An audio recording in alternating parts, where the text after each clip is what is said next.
Ese es el castigo por darme órdenes. En una playa desierta en mitad de la noche Aldo me dejó atrás. El coche de Aldo se alejó a toda velocidad, dejándome en el polvo. Había recibido una llamada repentina a altas horas de la noche avisándome de que mi madre se había desmayado, así que le había pedido a Aldo que me llevara al hospital. Pero ahora, de repente, me encontraba abandonada, abrumada por la conmoción y la tristeza de la traición de Aldo. Las lágrimas me corrían por la cara. El hospital al que llevaron a mi madre está a casi 3 horas de aquí. Sudorosa y con los ojos llenos de lágrimas, empecé a caminar con decisión.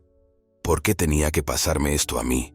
Recordé los días pasados con Aldo, pero mientras caminaba, recuperé lentamente la compostura, y con ello, la pena de la traición se transformó en ira. Nunca le perdonaré.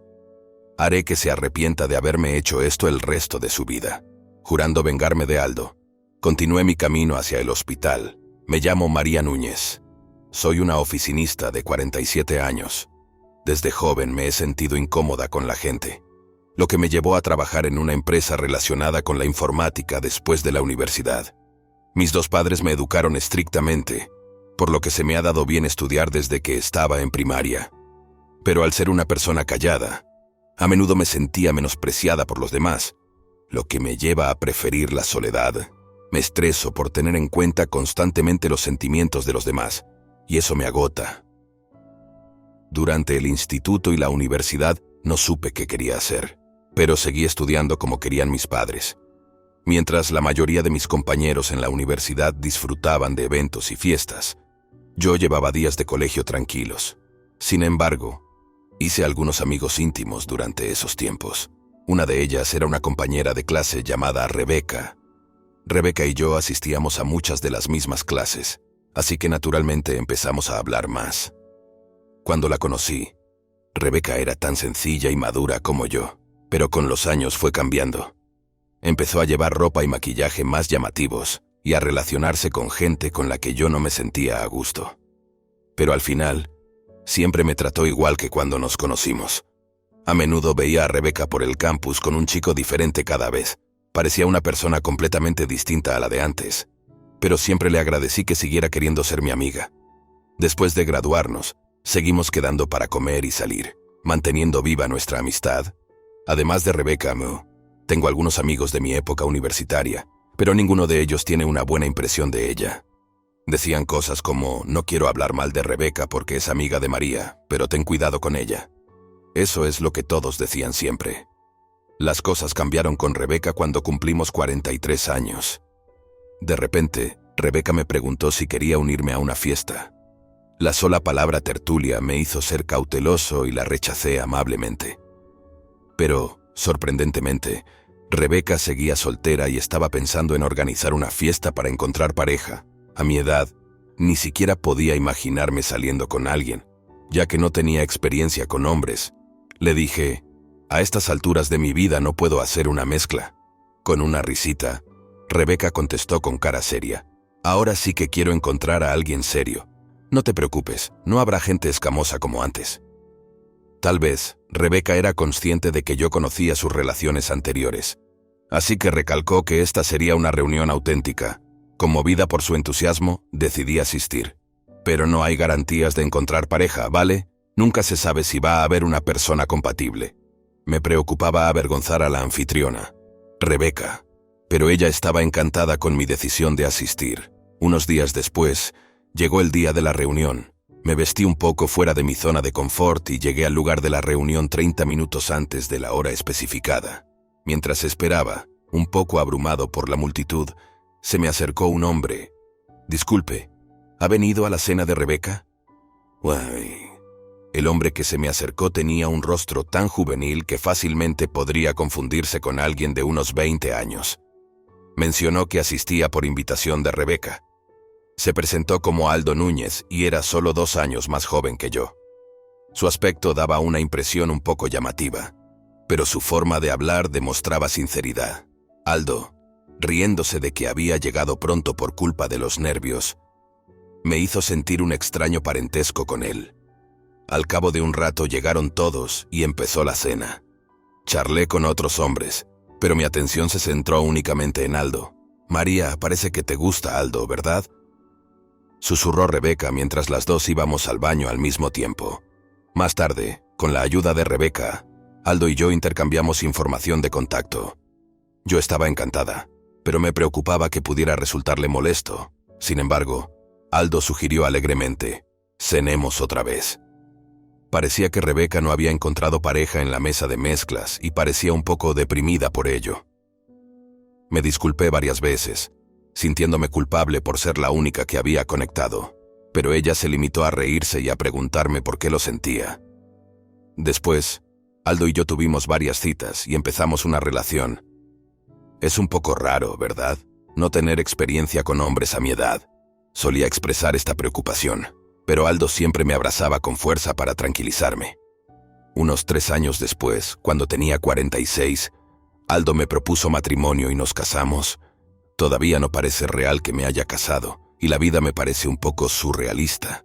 Aldo trabajaba en ventas en una importante empresa de cosméticos y, dada nuestra edad, decidimos no tener hijos.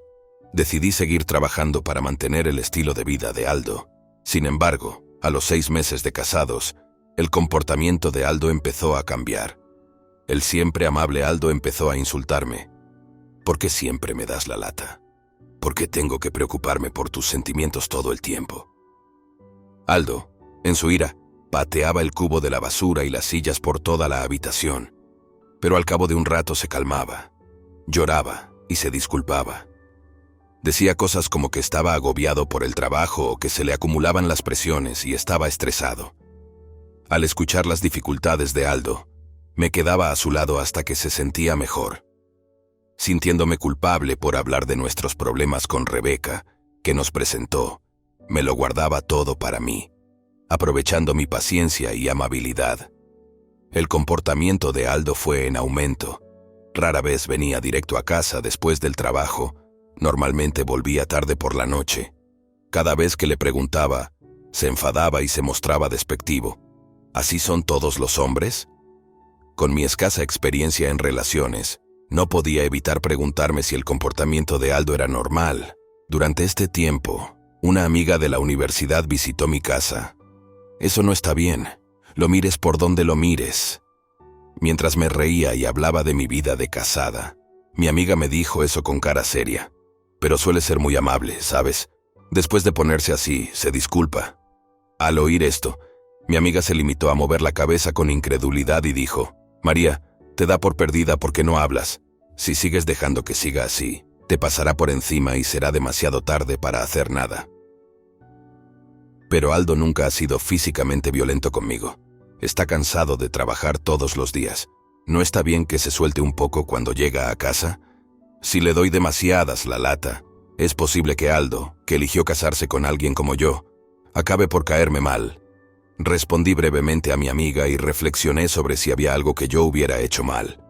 Unos días más tarde, decidí contarle a Rebeca cómo era mi vida con Aldo.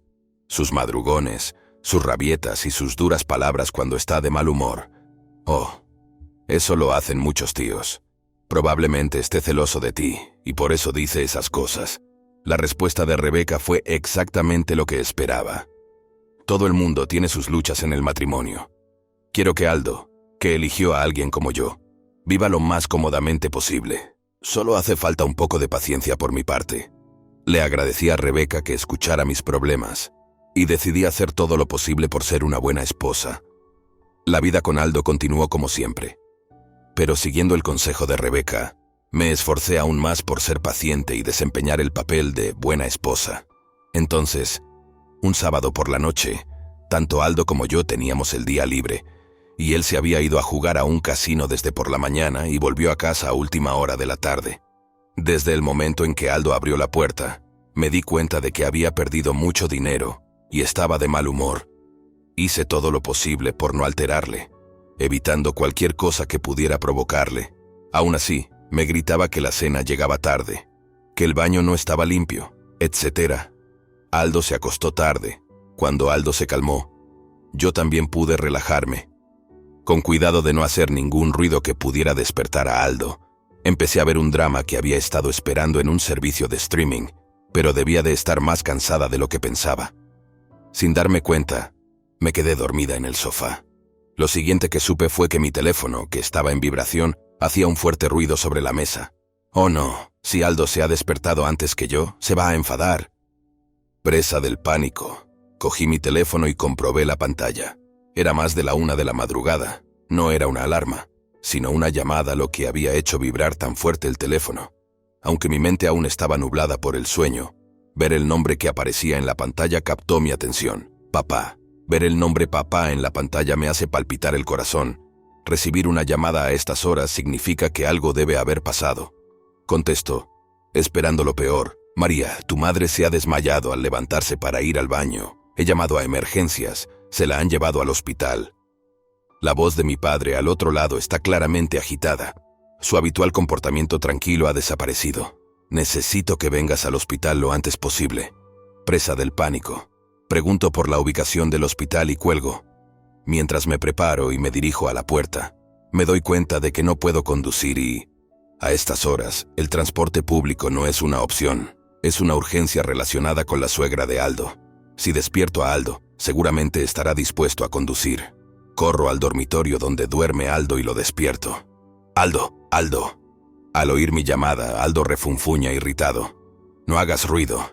Con los ojos cerrados, le cuento a Aldo, que sigue refunfuñando, la situación de mi madre. Tenemos que irnos. Prepara el coche. Perdiendo la paciencia con Aldo, que no hace más que revolcarse en la cama, alzo la voz. Entonces Aldo chasquea la lengua, tirando por fin las mantas y sentándose. Todavía en chándal. Aldo coge las llaves del coche y se dirige hacia él, dejándome atrás. Siento mucho haberte despertado a estas horas. Una vez en el coche, le digo a Aldo a qué hospital han llevado a mi madre, disculpándome repetidamente. Los dos conducimos en silencio por la carretera desierta hacia el hospital. Cuando nos acercamos a una costa con vistas al océano a nuestra izquierda, Aldo detiene el coche de repente. Oye, ¿puedes traerme un café de esa tienda? Necesito despertarme. Tiene sentido. Se despertó de un sobresalto y ahora está conduciendo, probablemente sin pensar con claridad por la somnolencia. Asiento en silencio. Abro la puerta del coche y me dirijo a la tienda a paso ligero. A ver, Aldo no puede tomarlo solo, así que algo dulce estaría bien. Elegí el café de aspecto más dulce. Luego, para asegurarme, elegí también un café con leche ligero con azúcar y otra bebida. En cuanto salí de la tienda después de tomarlos, Aldo bajó la ventanilla del coche. Ese es el castigo por darme órdenes, me gritó Aldo, y lo siguiente que supe fue que su coche se alejaba a toda velocidad. Me quedé estupefacto, viendo cómo el coche de Aldo desaparecía a gran velocidad, incapaz de comprender lo que acababa de ocurrir. ¿Qué me gritó Aldo cuando abrió la ventanilla? El castigo por darme órdenes. Mientras estaba junto a la tienda sosteniendo las botellas de café, las polillas atraídas por la luz de la tienda volaron hacia mí. Tardé un rato en comprender las palabras de Aldo y la realidad de mi situación. ¿Acaso me dirigía esas palabras a mí? Era una especie de broma. Pero poco a poco fui recordando la urgencia de mi madre y me encontré caminando por la costa sin penunsar. Soplaba la tibia brisa marina y seguí caminando por la desierta orilla. Caminar ayudaba a despejar mi mente presa del pánico. Aldo me había dejado atrás. Probablemente mintió diciendo que quería café solo para sacarme del coche. Definitivamente me dejó aquí con malas intenciones. Siempre había querido a Aldo desde que nos conocimos y creía en él. Pero él no me quiere. Eso no puede ser verdad. Después de gritarme, suele disculparse y regañarme porque se preocupa por mí. Con las prisas, parece que llevaba las zapatillas sin calcetines. Mis pies descalzos empezaron a palpitar de dolor por la fricción. Y las uñas empezaron a correr por el dolor y la traición de Aldo. ¿Por qué? ¿Qué ha pasado? Los recuerdos de Aldo cruzaron mi mente. Estaba preocupada por mi madre, pero el dolor de haber sido traicionada por mi primer amor era abrumador. Las lágrimas no paraban, pero seguí caminando, dándome cuenta solo entonces de que me había dejado el teléfono en su coche. Si me hubiera querido de verdad, habría corrido a socorrerme, sobre todo sabiendo que me había quedado tirada sin poder pedir ayuda. Si volviera ahora, se disculpara y me abrazara, se lo perdonaría todo. Debió de notar mi teléfono en el asiento, pero no había señales de que su coche regresara. Con la mente agitada y la cara llena de lágrimas, continué por lo que parecía un camino interminable. No tenía ni idea de cuánto tiempo había pasado, pero justo cuando empezaba a perder sensibilidad en mis cansadas piernas, por fin vi un hospital. Entré en el recinto, encontré la entrada de fuera de horario y les dije el nombre de mi madre. Me dolían mucho los pies por la larga caminata. Es Ayala, Sandra Ayala. Al oír el nombre de mi madre, el guardia de seguridad llamó a alguien y luego me abrió amablemente la puerta. Me quedé momentáneamente confusa al entrar, pero pronto oí unos pasos que se acercaban desde la distancia. ¿Es usted la hija de la señora Ayala? Una enfermera apareció por la esquina y, tras confirmar mi nombre, me acompañó a la sala de espera donde aguardaba mi padre.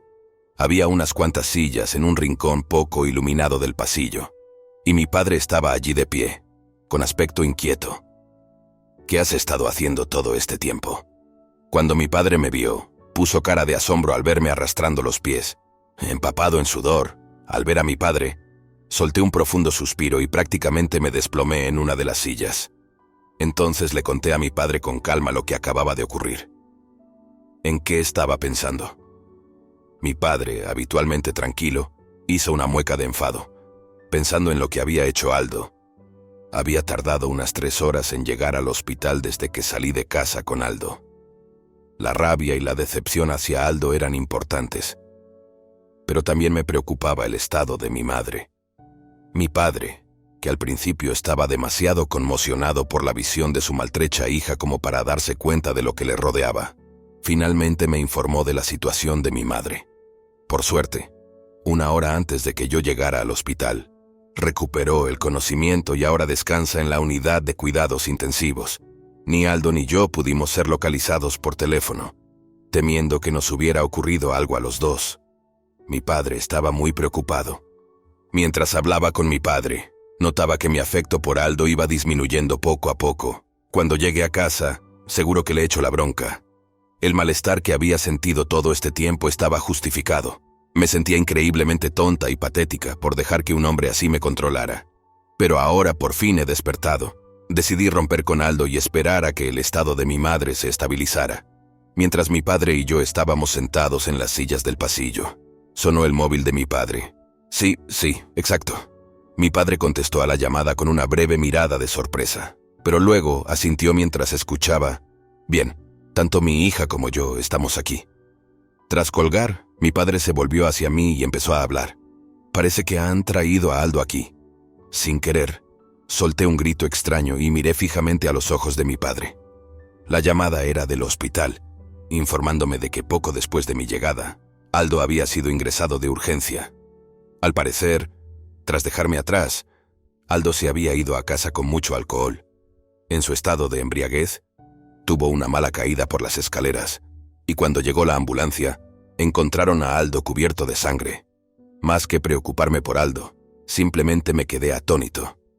Abandonar a su mujer en medio de la nada en plena noche, y luego esto, sabiendo que habían llevado a su suegra al hospital, y sin embargo él estaba despreocupadamente celebrando una fiesta de borrachera. Me sentí muy avergonzada de haber vivido con un hombre así. Me enteré de que Aldo había sido atendido y llevado a un pabellón. Si me viera, probablemente me echaría la culpa de todo. Aunque antes le quería tanto, ahora solo puedo pensar en las cosas que me disgustan de él. Me avergonzaría que el personal del hospital pensara que soy la mujer de un hombre así. Con el corazón encogido, fui a la recepción. Pregunté por la habitación de Aldo, y luego fui sola a visitarlo. Aldo estaba tumbado en la cama, con la cabeza y el cuerpo vendados. En cuanto me vio entrar, abrió la boca con los ojos llenos de ira. A pesar de su lamentable estado, me di cuenta de que intentaba utilizarme como válvula de escape de su estrés. María, ¿qué has estado haciendo todo este tiempo? Mira lo que me ha pasado. Todo es por... Vamos a romper. Antes de que Aldo pudiera terminar de quejarse, lo dije abruptamente, sentándome en la cama. Aldo parecía aturdido. Por fin he entrado en razón. Siempre piensas que todo va a salir como tú quieres. Haces berrinches como un niño y lloras a moco tendido cuando te enfadas. Miré al incapacitado Aldo, regañándole por todo lo que había hecho. Seguro que me engañas, ¿verdad? Me avergüenzo de haberme casado con un hombre tan patético. Estaba realmente avergonzada. Levanté la voz, y el miedo apareció claramente en los ojos de Aldo. Justo entonces, Una mujer irrumpió de repente en la habitación. Me di la vuelta y allí estaba Rebeca. En ese momento, me di cuenta de todo. Rebeca y Aldo habían tenido una aventura. Recordando la última vez que hablamos, ella había intentado convencerme de que los hombres son así. No pude evitar reírme. Los ojos de Rebeca se abrieron de par en par, sorprendida, y repitió: No, no es así, Rebeca. ¿No te das cuenta de que te ha engañado un hombre tan patético? Lo siento de verdad por ti. Los fulminé con la mirada y comencé a caminar hacia la entrada de la habitación. Adiós, pero no creas que este es el final. Hice una pausa. Me volví con una sonrisa de satisfacción y dije exactamente eso. Al día siguiente, mi madre se recuperó bien, pero tuvo que quedarse un tiempo en el hospital por precaución. Al ver la cara de mi madre, me sentí aliviada y me fui rápidamente a casa a recoger mis cosas. Aldo, incapaz de moverse, también tuvo que quedarse un tiempo en el hospital. Traicionada tanto por mi marido como por mi amiga, solo pensaba en cómo hacérselo pagar. Por capricho, abrí la puerta del estudio por la que Aldo me había dicho que nunca entrara. Debió de pensar que nunca le desafiaría. En la mesa de estudio había una foto de Rebeca y Aldo abrazados. Todo en ella era patético. Les hice una foto con mi smartphone y salí del hogar que habíamos compartido. Una vez de vuelta en casa de mis padres, dejé mis cosas y me dirigí a un bufete de abogados que me había recomendado un amigo. El abogado, conocido por llevar divorcios y disputas entre parejas, sonrió satisfecho cuando le conté todo y le enseñé las fotos de Aldo y Rebeca. Tenemos pruebas más que suficientes. Los dos se van a arrepentir de esto el resto de sus vidas. Sentí un escalofrío ante mi propia calma, pero alimentado por las traiciones del pasado, decidí mi siguiente movimiento. A la mañana siguiente, temprano, recibí una llamada de Aldo. ¿Qué demonios has hecho? Me han despedido del trabajo. Casi podía ver a Aldo sollozando y gritando al otro lado del teléfono. La verdad era que había llamado a la empresa de Aldo haciéndome pasar por una esposa preocupada. No estoy segura de si mi marido les informó, pero vergonzosamente se emborrachó, montó una escena y se cayó por unas escaleras. ¿Qué? No fue un accidente de coche. Sí. Aldo había mentido a su empresa diciendo que había tenido un accidente de coche y que estaba hospitalizado. Al darme cuenta, fingí no saberlo y me puse en contacto con su lugar de trabajo. Sabía que en cuanto se dieran cuenta de que era un informe falso, indagarían más. ¿Qué era lo que yo había previsto? Les conté todo, incluso que me había dejado tirada en mitad de la noche y su aventura. Tal como esperaba, Aldo, que había sido la imagen de la empresa en ventas, fue despedido. Probablemente solo era cuestión de tiempo que este hombre, que poco o nada había hecho bien en el día a día, perjudicara a la empresa. Para colmo de males, Aldo fue abofeteado con un procedimiento de divorcio. La noticia también llegó a Rebeca. Al final, pasamos por la división de bienes. Cuando le dijeron que las fotos olvidadas las había encontrado yo, Rebeca no dejó de reñir a Aldo. Cegados por deseos inmediatos, una vez fueron una pareja cariñosa, pero al fin y al cabo, no era más que una relación pasajera. Jugar al juego de las culpas no resolvería nada. Pronto se separaron y lo perdieron todo. Aldo no solo perdió su trabajo, sino que también tuvo que vender su casa. Los rumores sobre las fechorías de Rebeca se extendieron rápidamente, y parece que ella también perdió su trabajo. Se disculpó entre lágrimas varias veces, pero, por supuesto, esas acciones no podían ser aceptadas. Pretendo que reflexione sobre las consecuencias de la traición durante el resto de su vida. Finalicé mi divorcio de Aldo y volví a estar soltera. Fue como si la vida que había vivido durante varios años hubiera sido una mentira, y volvió mi tranquila vida cotidiana. Una vez finalizado el divorcio, me tomé un tiempo libre para cuidar de mi madre. Me pregunto si, en tales situaciones, la gente se toma lo que se llama unas vacaciones de desamor. Aquí, de vuelta a casa de mis padres, reflexioné sobre los recientes y agitados acontecimientos. Mientras tanto, mi madre se había recuperado bien y podía convalecer en casa. Al conocer el incidente que condujo al divorcio, parecía algo arrepentida. ¿Todo esto ha ocurrido por mi culpa? Lo negué riendo. No, es más bien una llamada de atención. Me avergüenza haberme casado con un tipo así. Sin embargo, tal vez preocupada por su hija, seguía preguntando: ¿no hay nadie bueno ahí fuera para ti? Mi amiga, que conocía toda la historia, me consolaba y me reñía a la vez. Pero al final, mi amiga, que me había advertido repetidamente sobre Aldo y no paraba de repetirme, como te he dicho tantas veces, tenía una mirada de cierto alivio. Esta vez te has enamorado por casualidad de un mal tipo. Tómate tu tiempo y encuentra a alguien bueno la próxima vez. Ahora mismo, no puedo ni pensar en otra relación, pero me pregunto si algún día volveré a enamorarme, después de sentir durante años que amar a alguien no era el único camino hacia la felicidad. Mis sentimientos son contradictorios. Pero ahora que tengo tanto dinero, me da la risa. Algunos pensarán que soy una mujer sin una pizca de romanticismo, pero comparada con los días en que estaba constantemente en vilo en torno a Aldo, ahora me siento más feliz. Durante un tiempo, creo que voy a vivir libremente, dependiendo de la generosidad de mis padres. Cuando me canse de estar sola, estoy segura de que habrá otro buen encuentro. Este calvario me ha enseñado a levantarme con valor y me ha mostrado una faceta sorprendente de mí misma, que puedo hacer cualquier cosa si lo intento. Con esta nueva confianza puedo conseguir cualquier cosa, y con eso, di un nuevo paso adelante.